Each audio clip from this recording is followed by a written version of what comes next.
Hi guys, welcome to Small Farmer Life. Hope you're all having an awesome weekend.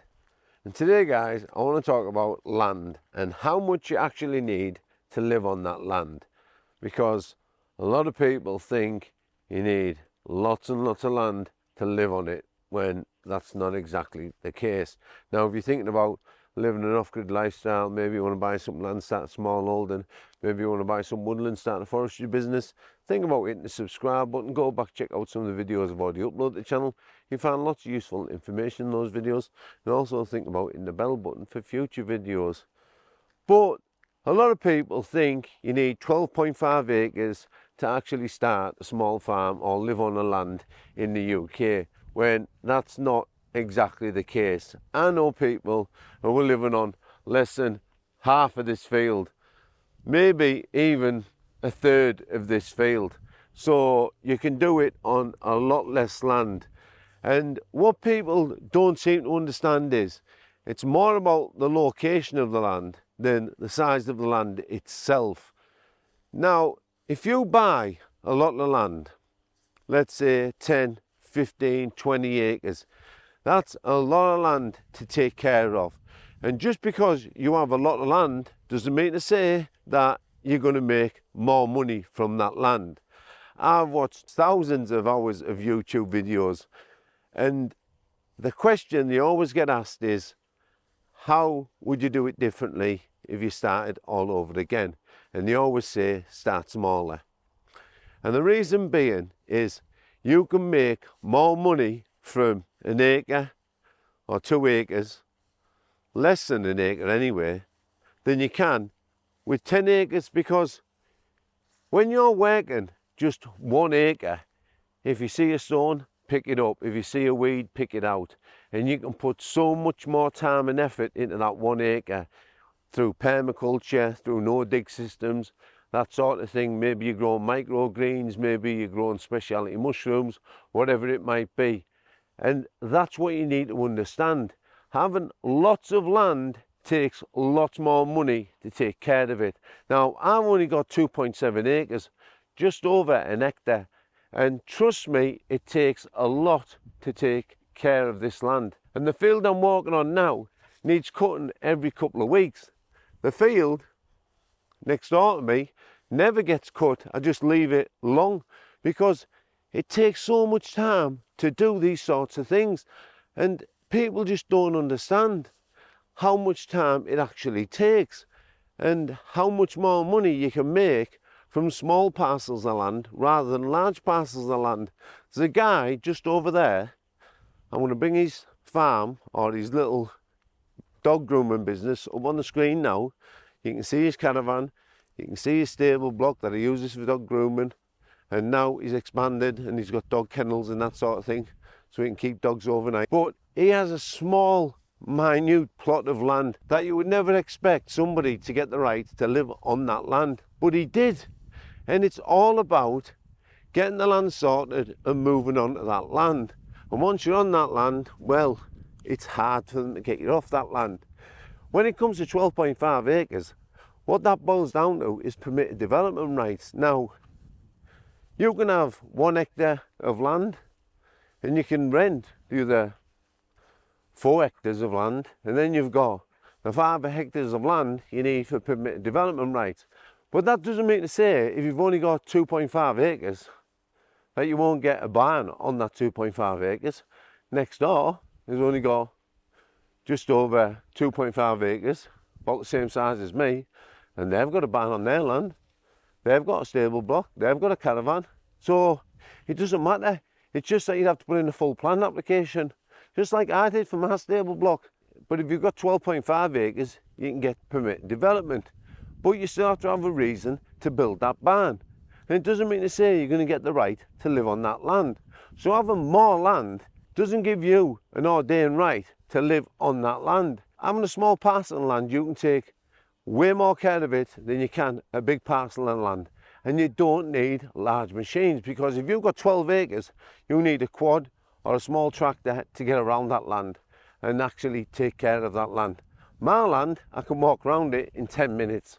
I've got a polytunnel, I've got a caravan, I've got a stable block, I've got a pond, I've got a tiny house in the corner, I've got a couple more sheds up the top, and I've got lots of different buildings on this small parcel of land, and it's only 2.7 acres, and I live on this land, and I'm going to be able to convert the stable block into a home under Class Q permit development rights because I converted it in 2019 to agricultural use, and I got full planning permission to do that. If I'd have done it under permit development rights, I wouldn't have been able to convert it into a home. So just because you get permit development rights doesn't make it a good thing. It could come back and bite you in the backside when you think about it. So how much land do you really actually need? Now I would say between 2 to 3 acres will do you nicely. And when it comes to manned hours or manned days, what the council will ask you for when you put in for a planning application to live on that land, what takes the most time to look after? Vegetables, chickens and pigs. So having a small parcel of land and being able to get around that land really easy, instead of spending tens of thousands of pounds on machinery and implements to actually work that land, is going to be a hell of a lot more beneficial to you. What you should be more concerned about is how far are the utilities away from your land, how far is the electricity, how far is the water, how far is the local school, how far is the supermarket, that sort of thing, because you don't want to be out in the sticks. And you can buy a couple of acres for a hell of a lot cheaper than you can buy 12 acres. Now, like I've said in the past, you shouldn't be out there looking online to buy land. You just don't want to be doing that, because you'll get clawbacks, you'll get covenants, you'll get restrictions, you'll get people bidding more money than you. You need to be out there, feet on the street, and actually going round and asking farmers and local landowners if they want to sell some land. And if they can do that, well, you quids in. And it doesn't take long to actually find somebody who's willing to sell you a piece of land. I know people have said to me, I've asked loads of people, but really, have you? Now, even if you'd asked 100 people, you only want one of them to say yes. And if that one person says yes, then you quids in. And that person, if they're a landowner, like a farmer, they'll give you access to electricity. They'll let you go across their land to get water and that sort of thing, because you'll put it in the contract. You'll say, if I buy this land, can I get access to water? Can I get access to electricity? That sort of thing. And that's what you need to understand. Camper van's looking absolutely mean with the new wheels on it, and I want to do a tour of it soon because it's nearly finished and I've got lots and lots of things to show you guys. But this is what I'm trying to talk about. Get a small parcel of land. You'll be able to take care of it real easy. You won't spend a lot of money on machinery. It won't take a lot of time to actually take care of it. You'll be able to put fences up really easily. Like a couple of acres fenced off into several paddocks looks a hell of a lot more land than you might suspect. If you've checked out my video, how big is an acre, I'll put the link up here somewhere. Check it out, because it's actually bigger than you might think. So imagine having 12.5 of those acres. Now, let's say you did want to get permitted development rights.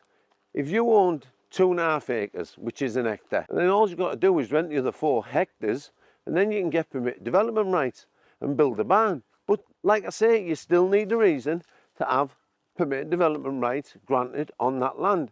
Now, some people will say, well, I didn't need to have a reason to put a barn on my land. Well, that depends on your local council. Like I've said in many videos in the past, we have a discretionary planning system, and if your council are a pain in the backside, well, it could be that they won't grant you permitted development rights.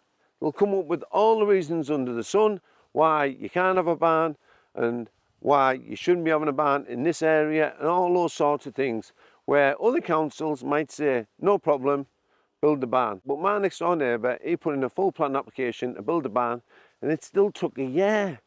But he's got a massive yard, he's a tree surgeon, he's got 4 stables and a tack room, he's got a caravan on there, he's got a couple of steel containers on there, he's got all sorts of things on that land, and it's only the same size as mine, 2.7 acres in size. Now, I thought, like everybody else, I needed a hectare to build a barn on my land, but that's not the case. You could do it on an acre of land. As long as you put in a full plan application, you've got a good reason to build that barn on that land. So guys, don't go out looking for massive parcels of land because you don't need it. Unless you want to do what I did, and that is buy more land than you need, then eventually sell half of that land for the same price you paid for all of the land once you've got utilities on there and that sort of thing. Anyway guys, if you like the video, hit the like button. If you want to subscribe, and you should subscribe, hit the subscribe button. If you want to be notified of upcoming videos, hit the bell button. My name's Greg, you'll be watching Small Farmer Life. Thanks again to all parents, couldn't thank you guys enough, and YouTube members, really appreciate the support. If you want to buy me a coffee, the link's in the description below, or cookies, some treats, or might go towards some petrol when we're driving around the country, visiting people, giving advice out on what they should be doing on their land, or if they're looking for land, helping them find that land. So until next time, you'll be watching A Small Farmer Life. Make sure you take care of yourself. Most of all, take care of the family. Be genuine, guys. Bye for now. See you.